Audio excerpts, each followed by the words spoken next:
Përshëndetje, mirë se vini, flasim hapur në Durrës Lajm. Qyteti ynë, siç e kemi thënë gjithmonë, është i mbushur me njerëz pasionant për punën e tyre, vizionar në arritjet e tyre dhe mbi të gjitha njerëz qytetar që shpalosin integritet të lartë njerëzor. Dhe flasim hapur dhe Durrës Lajm nuk do rreshti kurrë së promovuari personalitete të tilla. Sot kemi të ftuar zotin Renis Kërtusha. Përshëndetje. Jeni artist sommelier. Jam artist dhe sommelier, lind si artist dhe formohem si sommelier. Në një rrugtim të bukur, po aq sa bukur dhe i vështirë, me plot satisfaksione në këtë botën e verës dhe të artit që mundohem aq sa kam mundësi të ndërthur me njëra tjetrën dhe të nxjerr më të mirën me më shumë satisfaksion. Vinum animi speculum, pra vera është pasqyra e shpirtit. Është e vërtet, vera është pasqyra e shpirtit, ashtu siç është e vërtet që vera është edhe, si mund të themi, kultura e një populli. Pra në qoftë se don të njohësh historinë dhe kulturën e një populli, mjafton të pish një gotë verë apo një shishe verë të atij populli. Dhe kupton se sa i thellë është historia, se sa e thellë është ndërgjegja dhe kultura e atij populli. Dhe përcithet e gjitha, jo vetëm në mendje për të kuptuar, por edhe në trup, në shpirt. Absolutisht po, sepse vera ka benefiktet e veta, se po mos kishte një sër benefiktesh, nuk do kishte qenë një nga pijet më të suksesshme të historisë së botës. In vino veritas. In vino veritas. Tek vera gjendet e vërteta. E vërteta e kulluar. E vërteta e kulluar, pa filtra, pa filtra. Dhe flasim hapur është pa filtra, Renis. Jeni Kërtusha, familja Kërtusha e Durrësit? Familja Kërtusha e Durrësit, Durrësi për hir të vërtetës ka shumë familje me mbiemër Kërtusha. Mund t'jenë 3-4 degëzime. Ne jemi një nga ato degëzimet e familjeve Kërtusha që njëherë një kohë larg në histori kemi pasur një mbiemër tjetër, mbase si shumica e familjeve shqiptare. Mbiemri origjinal i familjes është Doni. Doni? Doni. Dhe për arsye, besoj, siç ndodhte në mesjetën e hershme, për arsye demografike dhe ndoshta edhe për arsye asmërie, kanë qenë të detyror të spërstoheshin nga vendi origjinal për të ardhur në fshatin Kortushe, në qendrën Kortushe, ku aktualisht është pjesë e komunës së Ishmit, mos gaboj. Dhe më vonë, normalisht për arsye tregtare, për arsye të ndryshme, janë spërstuar në Durrës, në Shijak, në rrethinat e qytetit. Renis, diçka për jetën tuaj, e nisët si artist, pastaj kaluat në një art tjetër që është vera, pra u bët sommelier. Keni studiuar për skulpturë tek Liceu Artistik Jan Kuvuzeli? Vërtet, kam studiuar për skulpturë te Liceu Artistik Jan Kuvuzeli, por dursakët e vjetër te Shkolla e Muzikës. Te Shkolla e Muzikës për dursakët e vjetër. Për ju artistët skulpturë, për ne vazhdon të jetë akoma Shkolla e Muzikës, po, vazhdon të jetë akoma Shkolla e Muzikës. Më vonë spostohem mbasi mëroj studimet për skulpturë. Më fal, dua të ndalem këtu se kam respekt për gjithë ata pedagogët atyre kohëve, të cilët mësuan skulpturën, vizatimin, pikturën, grafikën. Kush ju dha mësim? Unë jam diplomuar me profesor Luan Berhamin. Pikërisht. Pra Luani, respekte për profesor Luanin në skulpturë, po vizatim, grafik? Shumë profesor të ndryshëm, kam pasur fatin, sepse ishin ato kohë të turbullta, 96-2000, kohë shumë të turbullta për qytetin. Fati për ne ishte sepse profesorët hiknin dhe vinin. Ishte një mangësi po të shikosh nga një anë, sepse nuk ishte një profesor që mund të ndiqte në rrugtimin tatë. Ne patëm fatin që të kishim Luanin për gjatë gjithë rrugtimit tonë në skulpturë. Unë dhe shokët e mi, ata që ishin para meje dhe ato që ishin pas meje. Për sa i përket vizatimit ose teknikave tjera, që ishin teknikë komplementare, kishim fatin që na ndiqnin shumë të tjerë, po duke të ndjekur shumë profesorë të tjerë, ti arrin të krijosh një bagazh kulturor më ndryshe, më të impulse të ndryshme. Më të theksuar në disa aspekte dhe më të pasur. Pra, teknikat që përdor në vizatim pasurohen. Pra nuk ndjek një linjë të vetme, po pasurohesh dhe më vonë me formimin tënd del diku duke mbledhur gjithë të bagazh. Dhe më pas rinis ju më pas spostohem për studime në Firenze. Më pas studioj, shkëputem nga Durrësi për të shkuar në Firenze. Konkurroj në Akademinë e Arteve të Bukura të Firenzes. Marr një rezultat shumë të mirë, cilit jam shumë krenar. Futem në akademi sepse ne që vinim nga këto vendet që nuk ishim europian, na u donte të bënim një diku të 6 ditë konkurse intensive, ku përfshinte gjua, përfshinte vizatime, përfshinte skulptura, historia e artit në përgjithësi, që akademia të kuptonte që ne ishim në nivelin e akademisë. Dhe jam krenar, si thash më parë, sepse arrita të kaluaja me 28 pikë në 30. Në 30 që ishte maksimale, dhe ishte një satisfakcion shumë i madh. Dhe ku? Aty ku lindi gjithçka. Aty ku lindi arti i rilindjes. Po sigurisht. Pra ju po studioni historinë e artit, atje ku mori zhvillim më të madh historia e artit. Atje ku mori rrugtimin e tij Donatello, Michelangelo, Leonardo, shumë të tjerë. Pra ju në skulpturë, ju studioni skulpturë, edhe aty ishin variantet thjesht vetëm të përmarr Davidin, pra Donatellos edhe Michelangelos, thjesht 2 shkollë më vete dhe botë më vete. Kjo është e vërtet, klasa ime e skulpturës, ku nuk ishte ndarë me vite, sepse ishin të gjitha vitet të përzjera, dhe kjo ishte një avantazh sepse ti arrije mëson dhe vetiu. Mëson vetvetiu. Profesori ishte, po profesori nuk ishte, dhe kjo është një gjë pozitive, sepse ti ke një program të tëndin, sepse je viti parë, siç ai vitit 4 dhe vitit 3 ka një program të tij, se është i vitit 3 dhe vitit 4. Ti do ndjekësh programin tat normalisht, po ndërkohë që ti ndjek programin tat, krahte është një i vitit 3 që ka programin e tij. Dhe është një formë pasurimi, është një formë shumë e mirë e të parë të artin në përgjithësi. Shkoj shpesh në galeri Dufici? Shkoja më shpesh te galeria akademisë. Akademia? Sepse është... Sigurisht që janë skulpturët e Michelangelos, aty është Davidi origjinal. Aty është Davidi origjinal. Na ndante vetëm një mur nga klasa ime me Davidin. Seriozisht? Vetëm një mur, po. Vetëm një mur. Dhe ide... Unë nuk gjelozohem kur.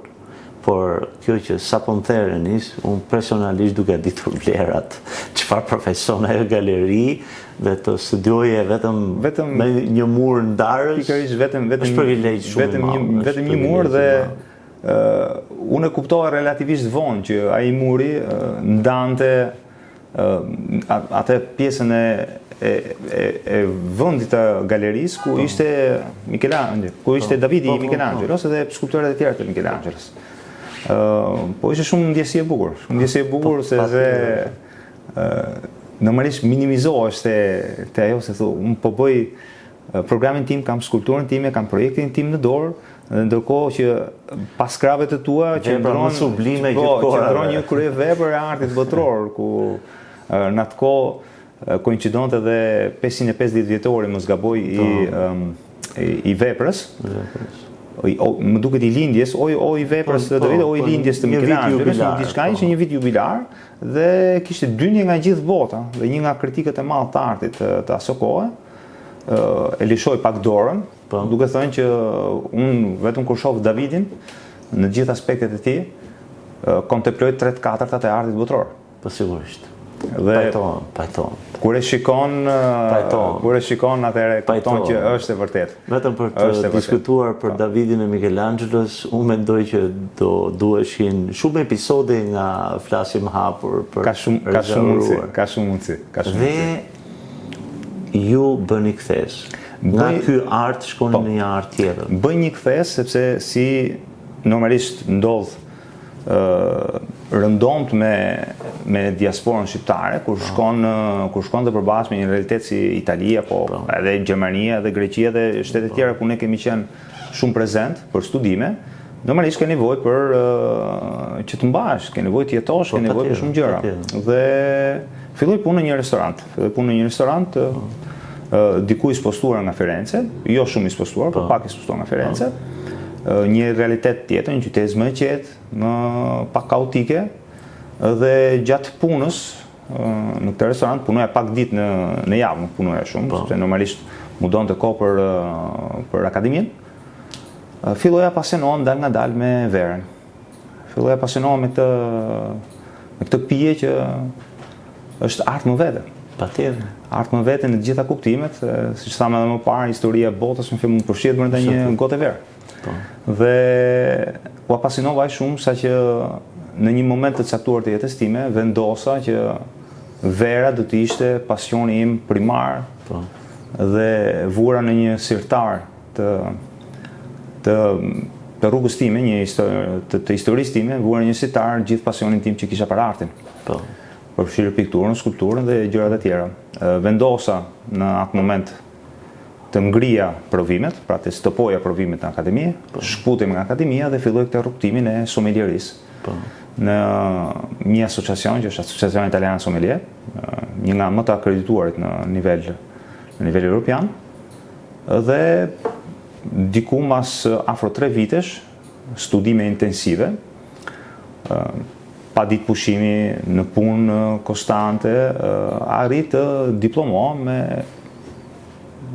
nota shumë të larta dhe ndryshon komplet rrjedha e jetës time, sepse aty në atë moment kuptoja që bota e verës është një botë shumë e larmishme.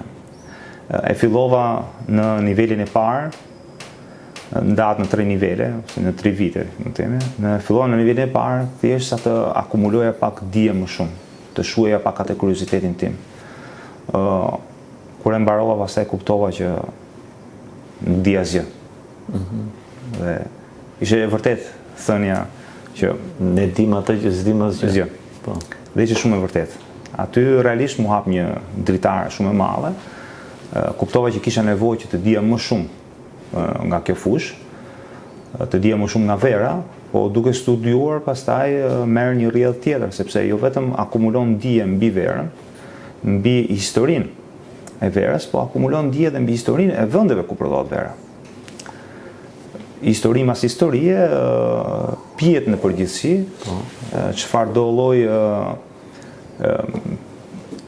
lloj tjetër, përfshir verën, apo përfshir birën, apo përfshir whiskin, apo distilatet e tjera, ne i kemi përfshirë te ky studim shumë intensisht.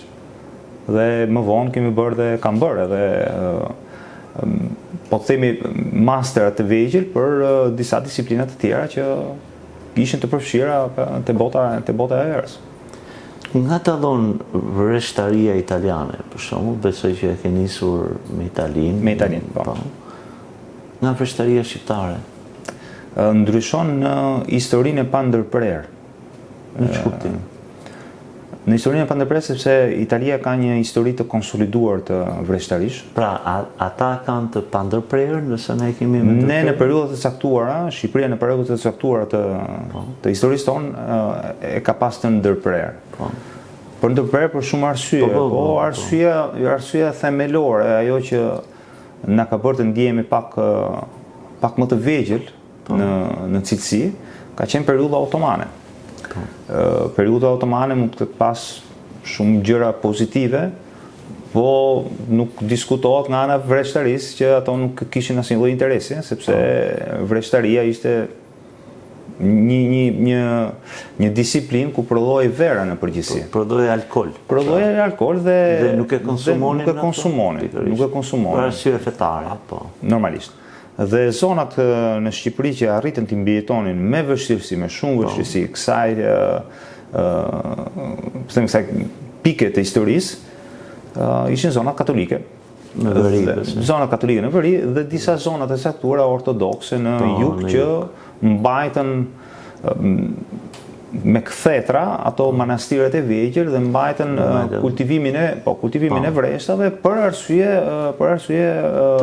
rituali, edhe të kungatës që kryhet në mesha dhe në kisha. Pra për arsye të riteve fetare, vreshtaria ne mbijetoi nëpër manastire ose në zona shumë të thellta që ishin zona katolike në përgjithësi. Ndërsa në zonat që kishte dominim të fortë, të fuqishëm otoman, siç ishte edhe Shqipëria mesme, vreshtaria filloi nuk u zhduke gjitha, po u transformua. U transformua në një për të rushi për të mbrëmë, për tavolinë, për tavolinë. Rush për tavolinë ose rush për baçe, siç i themi ne. Rush për baçe apo edhe për zbukurim, për zbukurim, për gjëra të tjera, po nuk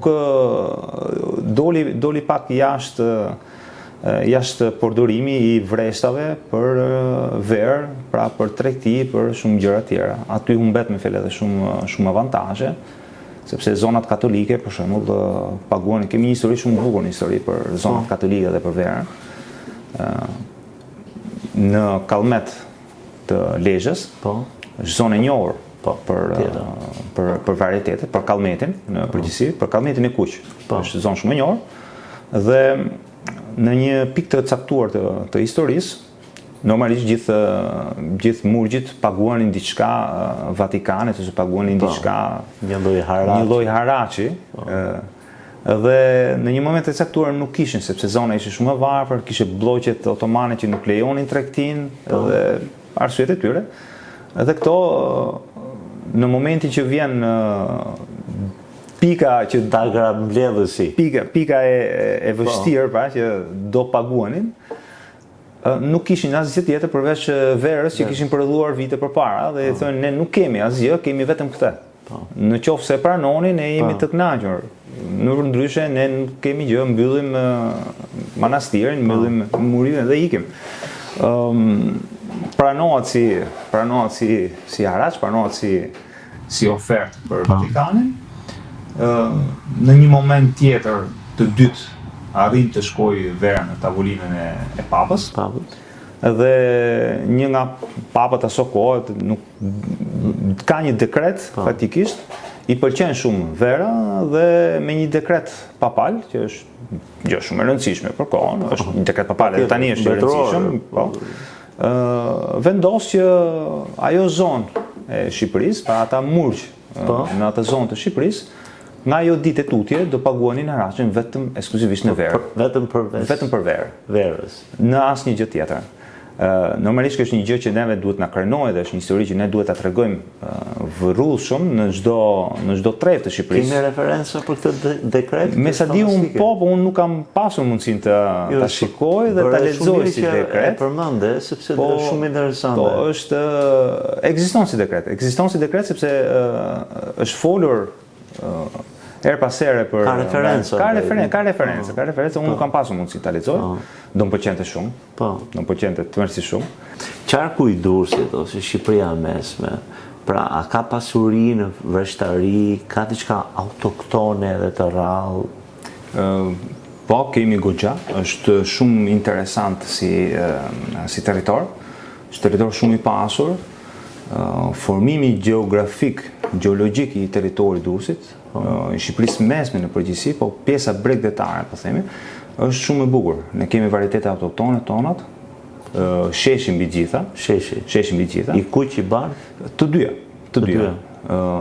Dhe sheshi bardh, edhe sheshi zi, janë varietete që ndoshta janë varietetet më autoktone që kemi. Në Shqipërinë e Mesme është varieteti më autokton që kemi. Është më i famshëm dhe është varieteti që kultivohet më shumë në Shqipëri. Pra sheshin e bardhë ne e gjejmë në gjitha trevat shqiptare, sheshin e zi gjithashtu është gjejmë në gjitha trevat shqiptare. Është varietet që ka vështirësi ndoshta në nivelet e larta, pa në zonat malore është pak e vështirë, po jep rezultate shumë bukura në pothuajse gjithë territorin. Normalisht më të mirën e vet e jep në vendin e origjinës. Po, sigurisht. Po kualiteti, duke krahasuar me verat italiane për shembull. Po marrin Puljen. Janë ndryshe. Çfarë dallon? Po bëj personin shumë bazik të njohjes së verës. Pra çfarë karakterizon Pra, një verë të prodhuar në Durrës dhe një verë të prodhuar në Pulja në Itali. Ndryshon territori, mbi gjitha ndryshon territori, ndryshon në mënyra se si dielli rreth tokën, dhe kjo është shumë e rëndësishme, sepse nëpërmjet diellit është gjithë procesi i pjekjes së vreshtave. Normalisht një vreshtë nëse nuk arrin pjekurin, nuk mund të jetë vreshtë cilësor. Një vreshtë që arrin pjekurin jep gjithë më të mirën e tij nëpërmjet substancave, nëpërmjet elementeve që ka në brendësi. Pastaj është faktori human. Është faktori human dhe është faktori mbi të gjitha i varietetit. Varieteti është shumë i rëndësishëm. Ne mund të marrim shumë varietete të mira që japin prodhim shumë të mirë në Pulja, po nuk mund të jetë e njëjta gjë në Shqipërinë e Mesme, nuk japin të njëjtën gjë në Durrës për shembull, apo në zonat e jugut ose në zonat e Beratit. Pra ndryshon çdo gjë, ndryshon klima, ndryshon temperatura, ndryshon faktori human dhe ndryshon mbi gjitha varieteti. Që të kuptohemi, Italia janë diku te 1200, ndoshta edhe më shumë varietete vreshtash, 1200. Ndoshta edhe më shumë se 1200 varietete vreshtash për verë. Duhen kataloguar, duhet bërë një punë shumë intensive, ka filluar. Duhet ketë, besoj se në kohët para viteve 90 ka pasur katalog shumë mirë, ndoshta janë humbur, ndoshta nuk ka pasur informacion që ka kaluar te kantinat. Kantinat bëjnë rrugtime shumë personale të tyre për të rikthyer varietetet e vjetra. Dhe për hir të vërtetës janë rikthyer shumë varietete të vjetra në Shqipëri. Kemi arritur të rizbulojmë, kanë arritur të rizbulojnë me një punë të lodhshme varietete si Cerruja, që është një varietet i bardhë i veriut, që është totalisht ndryshe nga varietetet e tjera, sepse mënyra se si kultivohet nuk është një mënyrë po themi tradicionale e vreshtave, është gati në gjendje të egër, po jep rezultate shumë interesante dhe nuk gjendet në asnjë vend tjetër. Siç është Mavrudi në jug të Shqipërisë, që është një diçka ndërmjet, mund të jetë që Mavrudi mund të kultivohet edhe në Greqi, sepse emri na sjell atje. Po siç është Vloshi, po në zonën e jugut, në zonën e Beratit, në zonën e Vlorës, varietet shumë interesant, i plot, i fuqishëm, vera gati muskuloze. Në të njëjtën moment janë edhe vera të rumbullakosura, të kadifosura. Shumë interesant si varietet. Pastaj kemi Serinën e bardhë, Serinë e zezë, kemi Debinën e bardhë, Debinë e zezë. Sheshin sapo e përmendën, Kallmeti, që është ndoshta për mua mund të konsiderohet si princi i varieteteve shqiptare. Kallmeti. Pastaj kemi një varietet që pati një ndërprerje shekullore në territorin shqiptar dhe është rikthyer mbas shumë vitesh, sepse vetë varieteti humbi në fletët e historisë. Ka një histori shumë interesante, sepse lind në Epir, lind në kodrat e Durrësit, dhe kronikë të vjetër të perandorisë romake e përmendin goxha, e përmend Plini, e përmend Kolumbela me gjitha. Historia shumë i lezetshëm nga historia e Romës, sepse ka ca kalime shumë precize, dhe ky flet shumë bukur për këtë varietet, që në atë kohë e quanin baliska, dhe më pas romakët e marrin nga kodrat e Durrësit, e çojnë në perandorinë romake dhe nga aty pastaj po themi e përhapen në gjithë perandorinë. Humbet si varietet, transformohet si varietet në pjesën e Bordeaux aktuale të Francës, në mesjet pastaj lindjen në verat në thojza moderne si që njohim ne tani. Pra, vreshtaria transformohet në mesjet dhe merr nuancat pak a shumë e verës që ne arrim perceptimin të aty, sepse normalisht më përpara ka qenë shumë ndryshe. Mënyra se si e konservonin, mënyra se si e përdorin edhe gjëra tjera. Të rikthehemi te Bordeauxja, nga ky varietet dalin gjithë varietetet e mëdha të Bordeaux. Del Merloti, del Caberneti, Franco, më vonë quhet Franco, sepse kur ndërthuret me Sauvignonin, del Cabernet Sauvignoni. Dhe më vonë Caberneti që ishte Cabernet, quhet Cabernet Franc, sepse ishte Cabernet deri në moment. Dhe del dhe Carmenere. Carmenere është shumë interesant sepse deri para 30-40 vitesh, ndoshta diçka më shumë, ndoshta diçka më pak, u ngatëronte me Cabernetin dhe diku u ngatëronte edhe me Merlotin. Pra ishte shumë i ngjashëm me varietete, sepse kishin të njëjtin trunk. Në një moment të caktuar, në një konkurs të caktuar, verat e Kilit, pra nga ana tjetër e botës, kalim tek bota e re. Nga ana tjetër e botës, normalisht kultivon në mënyra të ndryshme nga që kultivon në Europa. Europa është shumë tradicionaliste te prodhimi i verës dhe të kultivimit. Në një konkurs të caktuar në Francë, kuptojnë që nuk ishte lidhje me varietetin që ato kishin prezantuar në konkurs. Nuk ishte një Cabernet, nuk ishte një Merlot. Ishte ndryshe. Do të thënë, ju keni sjell në një konkurs Caberneti, por ky nuk është Cabernet. Nuk është. Ju keni sjell në një konkurs Merlot, por ky nuk është Merlot. Është diçka tjetër. Pra, në Kili e prodhonin prej afro 80 vite, ndoshta 100 vite.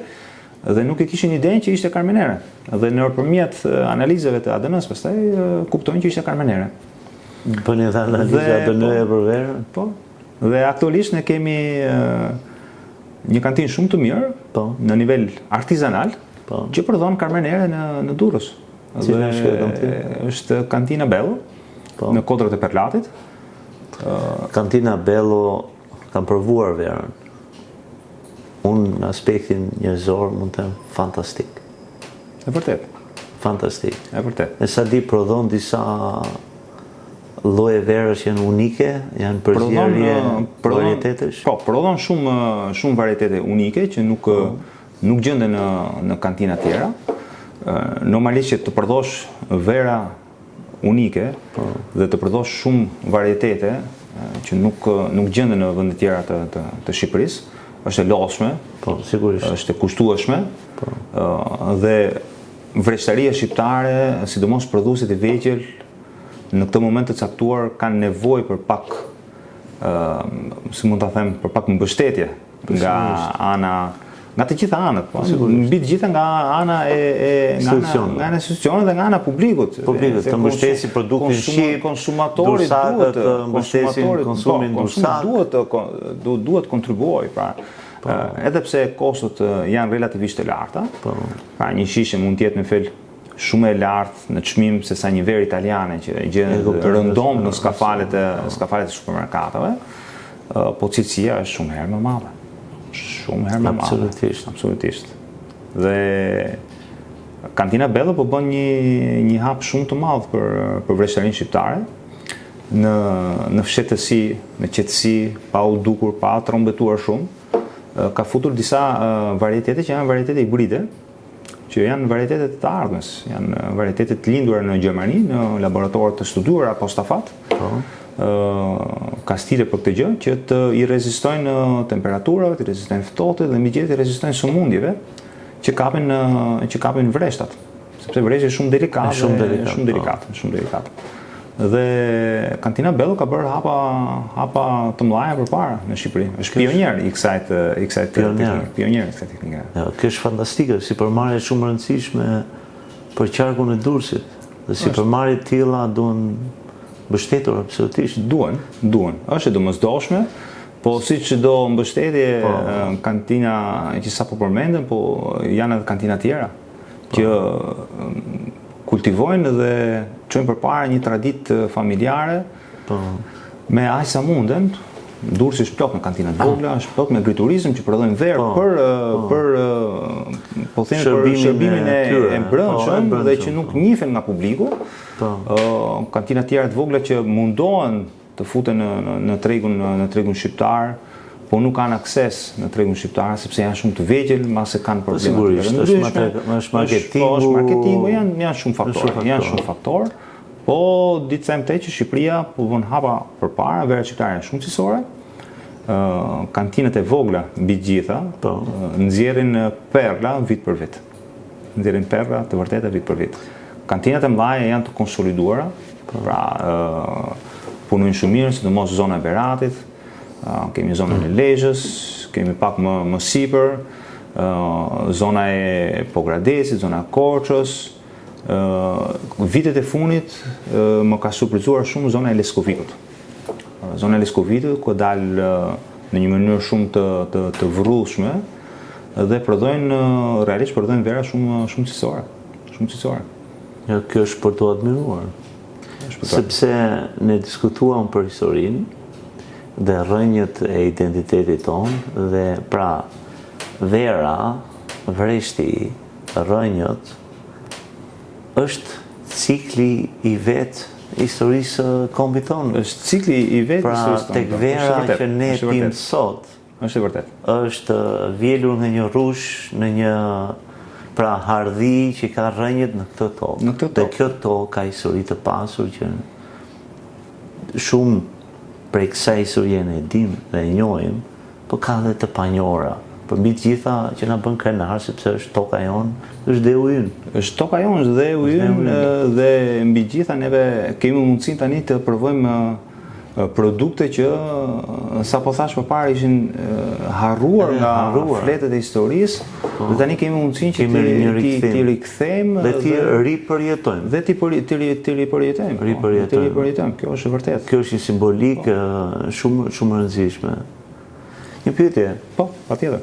Jeni sommelier, ju njihni verën, llojin e rushit, veshtarin, ngjyrën etj, gjëra elemente të cilat ju bëjnë juve sommelier.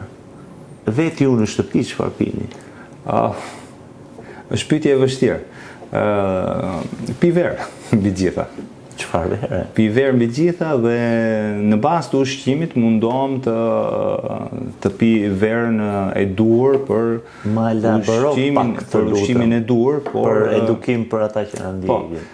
Do mundohem, por është shumë personale. Shumë personale sepse shihet ndryshojnë, perceptimi i një arome nuk është e njëjta, perceptimi i një shije nuk është e njëjta, shisat tona janë krijuar në të formë që ne profumet i ndjejmë në mënyrë personale. Po sigurisht. Dhe kjo na çon që në punën time unë të jap drejtime të gjëra, pra jo shumë specifike, sepse nuk mund të imponohet shija një personi. Që të kuptohemi, njeriu gjithë profumet që janë në natyrë ne i njohim. Është pjesë e zinxhirit ton të informacioneve. Atë ADN-ja jonë janë gjithë informacionet që paraardhësit ton i kanë bashkangjitur me aromat, me profumet, me shijet, me ngjyrat e tjera me radhë. Ne i dim gjitha. Nuk ka asnjë profum që një njeri nuk e njeh. Thjesht nuk arrin t'i japi emrin e duhur pra profumit të caktuar. Dhe këtu hym në punë që jemi të perfeksionuar për këtë gjë dhe bëjmë një asociim një bashkangjitje të profumit me ndjesinë ose të ngjyrës ose të shijes. Pra çfarë vere pini ju? Unë kohët e fundit, të them të drejtën, më pëlqen. Nuk kam hequr dorë nga preferencat kur fillova të studioja për sommelierin. Sepse kjo më limitonte për punën që do bëja, për punën që bëja dhe për punën që do bëja. Më limitonte. Kështu që hoqa dorë nga preferencat. Kam pas dikur preferenca shumë të mëdha për vera toskanës, sidomos për vera toskane të bregut të Toskanës, zona poshtë Livornos, zona e Bolgarit, zonë shumë e bukur dhe verat që prodhohen në Durrës, sidomos në pjesën e veriut të Durrësit, pra në brigjet e Gjirilalzit, janë vera që ngjasojnë shumë, sidomos kur bëhet fjalë për varietete po themi bordoleze në këtë formë, sepse njihen si varietete bordoleze tani, ngjasojnë shumë sepse klima është pak a shumë e ngjajtë, influenca e detit i bën të ngjashme. Normalisht ne nuk do arrim kurrë në nivelin e tyre në çmim apo në prestigj, po në nivelin e cilësisë po, nuk diskutohet. Po sigurisht fundja cilësia është ajo që ka rëndësi. Ajo që ka rëndësi dhe ajo është që bën diferencën në fund të ditës. Jemi plot me artizan të verës, tani dola nga tema. Jo, absolutisht. Jemi flasim hapur. Jemi plot me artizan në kafene dhe jemi plot me artizan të vegjël që prodhojnë verë me bindjet e tyre, me mënyrën e tyre të prodhuarit verë. Aktualisht Europa ka një blok të prodhimit të verës. Kanë prodhuar shumë, nuk arrin don t'i shesin. Brezat që po vinë pinë më pak verë, brezat që po vinë duan një qasje tjetër të vera tradicionale. Kjo është dhe brezi të ndalun pak. Patjetër. Brezat që po vinë pinë më pak verë. Ka ndonjë studim për këtë arsyetim për këtë gjë? Pinë sepse pinë më pak verë. Pëlqen pi energjike e gjëra tjera apo Kjo edhe, po ka ndryshuar edhe mënyra e jetesës së brezave. Ndërkohë që janë më social, pra janë vetë izoluar, janë të vetë izoluar, më social, mase nuk e kanë nevojën e një gote vere në shoqëri. Mase nuk e ka nevojën e një kafe në shoqëri. Prandaj po e elaboroj, sepse ka të bëjë është reflektim kur thamë më parë që vera është pasqyrë e shpirtit. Tani po na del edhe vera, pra përdorimi i verës është pasqyrimi e curisë dhe status quo-s ku ka mbetur shoqëria. Është e vërtet. Dhe tani pata imazhin teksa diskutonin bashkë. Mu rikthyen gjithë ato imazhe të familjeve ose miqve në një tavolinë që të 4 apo 5 shikon teksa janë bashkë, i shikon në celular. Dhe normalisht nuk i bashkon dot vera në këto situata, dhe kjo është tragjike. Është tragjike.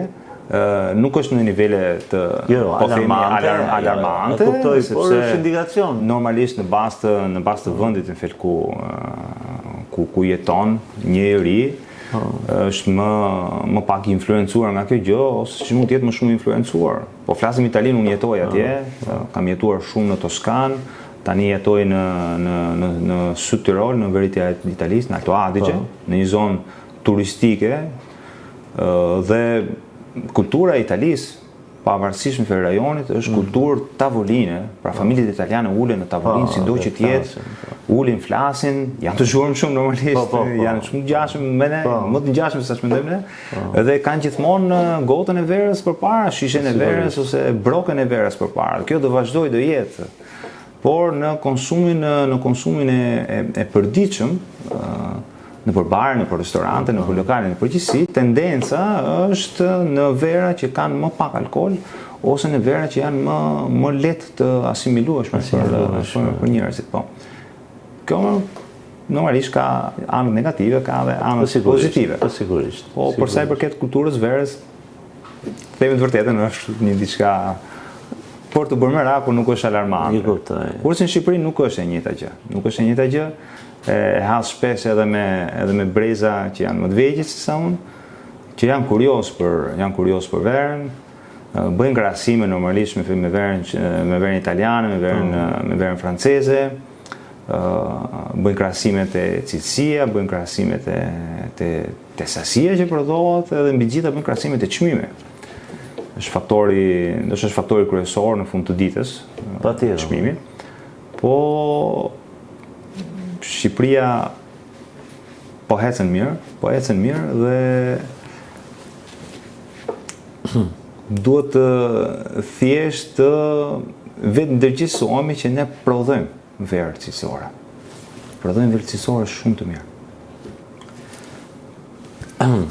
Nis teksa po flisje, po të adresohme, Renis. Po, patjetër.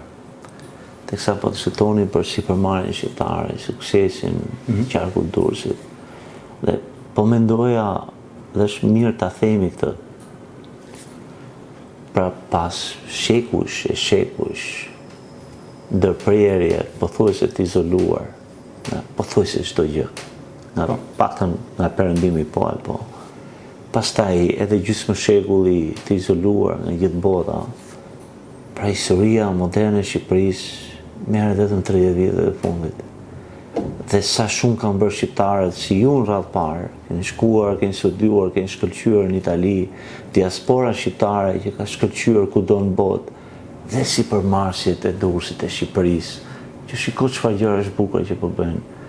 A nuk tregon kjo shpirtin e shqiptarit jo vetëm për rezistencë, apo mbjetesë, por edhe triumfator, pra. Në këto 30 vite, sa shumë gjëra që janë bërë, gjithë agroturizme, kultivime të verës, veshtari. Është e vërtet. Kjo është për t'u kënuar. Është e vërtet. Ne si popull, më rastis shpesh që flasim, unë e konsideroj popullin tim si një popull i mbijetuar i historisë. Kemi gjetur gjithmonë mënyrën të mbijetojmë historisë në vetvete. Kemi pasur shumë plagë, kemi qenë shumë mbrapa në shumë kohë, dhe për shumë kohë me perëndimin, me Europën. Vitet e fundit po bëjmë hapa shumë të shpejta në çdo aspekt, për turizmin në përgjithësi dhe mbi gjitha për aspektin që po flasim tani për vreshtarinë, po bëjmë hapa shumë të mëdha. Më lejo të them që duhet jetë një moment ku duhet të ulen në një tavolinë, ku duhet të flasen dhe duhet të ndihmojnë njëri tjetrin. Sipërmarrësit e hoteleve, sipërmarrësit e restoranteve, me vreshtarët nga ana tjetër. Të organizimi më i mirë. Duhet, mbase ka organizime, sepse shikoj që bëhen, unë nuk jam shumë prezent në Shqipëri, mundohem të jem sa më shumë prezent që të kem mundësi, vi relativisht 3 herë në vit, 4 herë në vjet, kam ardhur më shpesh sepse po ndiqen një projekt timin, të cilit jam shumë krenar dhe së shpejti do jetë një diçka shumë interesante për konsumatorin dursak. Shpresoj edhe më gjerë se sa vetëm dursi, po një projekt shumë i lezetshëm, një etiket vere e prodhuar, nëse mund ta them, nga Kantina Bello, që përmendëm më parë, me elemente që janë matur, janë përzierë, janë bërë shumë prova derisa arritëm në një format bordolez, quhet në gjuhën profesionale, i përbërë nga 3 varietete, që unë i kam shumë për zemër. Njërë mbi gjitha, që kam të mërësish për zemër, dhe tani jemi në momentit final që shpresojmë nga muajt e parë të vitit arshëm të jemi gati për konsumatorin final. Ja, kjo është fantastike. Dhe ju urojmë realisht suksese. Ju, zoti Kërtusha, edhe Kantinës Bello. Faleminderit. Vetëm rëjësit të tilla, sirmarrje të tilla janë krenari për qytetin tonë. Janë realisht krenari për qytetin tonë. Ka dhe kantina tjera, sepse nuk përmenda ndoshta mjaftueshëm kantina tjera, po kemi shumë kantina në zonën e Durrësit, në kodrat midis Durrësit e Tiranës janë kodra shumë të bukura. Janë disi të ngjashme me kodrat e Toskanës së Mbrëmshme, ku prodhohet Brunello di Montalcino, ku prodhohet Chianti, dhe me pak durim do nxirren perla për enologjinë shqiptare. Do nxirren perla për enologjinë shqiptare. Edhe terreni ynë, pra vetëm brenda qarkut Durrësit, që nuk është në një qark shumë i madh krahasimisht me vendet tjera që janë më masive, më të mëdha, por ju përmendët zonën e Ishmit. Pra, unë sa herë shkoj në atë zonë, më duket sikur nuk jam në Durrës. Ka të relievin kodrinor, ka të erën, ka gjirin, pra deri Kalaja Skënderbeu, ke Pirodonit. Pra, aty mund t'jesh ku do në botë, po ndërkohë askund në botë, sepse është unike. Askund në botë. Dhe prodhon, jam i sigurt, unë pa e njohur vreshtarinë, po thjesht gjeologjia aty, moti, dielli, deti janë fantastike. Është e vërtet, është shumë e vërtet. Terreni i Ishmit, po përgjithësi gjiri i Larëzit, edhe kodrat që janë mbrapa dhe kodrat që janë në zonë pra Durrës, Tiranë, janë kodra shumë të mira nga të gjitha pikpamjet për një vreshtari cilësore në Shqipëri, dhe ka goxha kantina. Në zonën e Ishmit kemi kantinën në Duka, që është super me emër, super prodhim, super cilësore, prodhojnë shumë linja. Më poshtë kemi kantinën e Limani, kemi Abaje që është një kantinë shumë e re në Durrës që po ecën shumë mirë. Kemi dhe goxha prodhim, Kokomani është një kantinë tjetër shumë e mirë. Kemi shumë. Kemi shumë dhe edhe pse kemi pasur këtë blokun gati afro 500 vjeçar në thojza të ndërprerjes së vrençtarisë zyrtare, pauze historike. Pra territori i Durrësit, territori bregdetar në përgjithësi, po rikthehet vrullshëm sepse rrënjët e vrençtarisë shqiptare janë në këto zona. Janë në këto zona për një element historik shumë të veçantë. Lejo ta përmend në shpejt fare. Në kronikat e vjetra cisohet që popullsitë ilirë dhe popullsitë thrake ishin të famshme për prodhimin e verës nga mjalti, jo të verës nga vreshti. Dhe vazhdonin të tradit edhe më tutje. Bota greko-romake ishte më tepër për verën. Ishte një diçka e invertuar. Normalisht kishin ato gjërat e tyre, këto ishin barbarë, ne jemi të qytetruar, ne pim verën se jemi kështu, ne pim të nektari perëndive, sido që t'ishte, u konsideronte gjithmonë vera e mjaltit. Më vonë dolën legjendat në fakt që perëndit pinë verë, gjëra të tjera. Interesante. Baku. Dhe kemi prapë ke Michelangelo. Atje do shkojmë. Atje është një diçka. Sigurisht. Është një diçka është më fortë se ne, është më fortë se sa unë. Arti dhe vera ndërthuren brenda qenës time dhe unë mundohem ti nxjerr në patë të dyja. Që të rikthehemi, pjesa bregdetare, pra zona e Durrësit, pjesa tregtare, zona e Shkodrës, zona e Lezhës, zona poshtë, që mund të ishte Butrinti, apo edhe Apollonia, sepse nuk ishte shumë larg, patën influencë shumë të madhe nga bota greko-romake. Por edhe aty gjetën mënyrën që mos t'u bindinin kësaj influence, dhe filluan të konvertonin nga vera e mjaltit, të prodhimit të mjaltit, filluan të konvertonin te vera, te vrençtaria. Mirë po, filluan të bënin një diçka shumë unike që ndërthunin verën nga rushi, me mjalt. Krijuan një diçka shumë të veçantë në atë kohë. Ndërkohë zonat e tjera të Shqipërisë ishin më të thella në brendësi, vazhduan me verën e mjaltit derisa filloi ai asimilimi po themi i dhunshëm ose historik me fjalë dyndjeve slave, pastaj humbën shumë tradita, humbën shumë zakone dhe historia mori rrjedhën e vet që historia gjithmonë ne jemi këtu si move.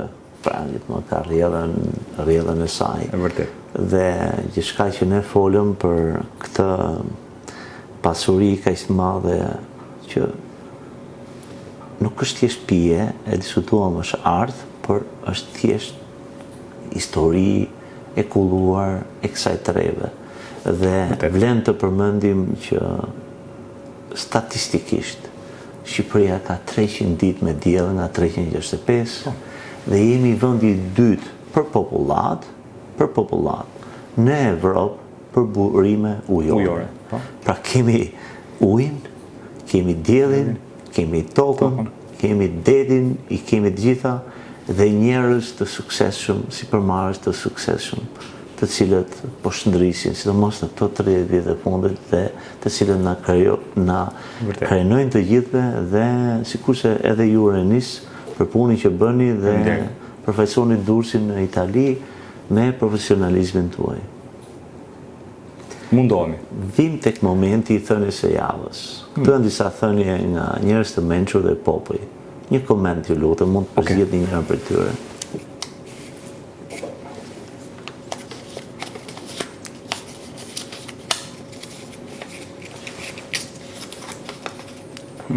Kjo është shumë e bukur. koha shumë e çmuar për të humbur me njerëz të gabuar. Dhe është e vërtet. Po, është e vërtet. Unë e them vetes çdo ditë të gjë. Dhe mundohem ta më lëshoj kohën. Por Është ju e vërtet. takoni njerëz gabuar shpesh? Takojmë për ditë. Çdo njeri nga ne, çdo kush nga ne takon njerëz të gabuar për ditë. Dhe është shumë bashkohore si shprehje, edhe pse kanë kaluar mira vite, shumë bashkohore. Të takosh njerëz të gabuar të jep një mundësi që ti të kuptosh se sa kohë ke në dispozicion. Pra ajo koha jote, ajo kafja jote, ajo gota e verës, kur je me njerëz të gabuar, mund të konsiderohet si humbje kohe, po mund të konsiderohet në si një mënyrë që ti të seleksionosh rrethin tënd.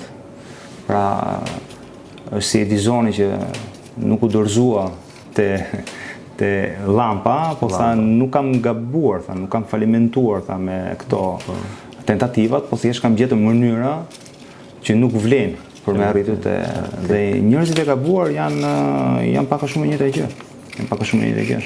Me njëri të gabuar mund të pish një kafe një ditë, po jo ditën tjetër. Ditën tjetër është faji yt pastaj. Jo i personit. Jo i personit. Se kërtusha faleminderit që ishit në Flasim Hapur në Durrës Line. Kënaqësi që isha me ju, urime për emisionin, urime për punën tuaj. Faleminderit. Shihemi herë tjetër. Absolutisht, ju presim edhe me nismën e re, bashkë me kantinën Bello. Patjetër. Dhe herës tjetër, pas përfundimit projekti që keni, sigurisht që do na prezantoni edhe produktin. Absolutisht po. Patjetër. Do ishte kënaqësi. Faleminderit që na ndoqët, në takofshim në episodin e radhës.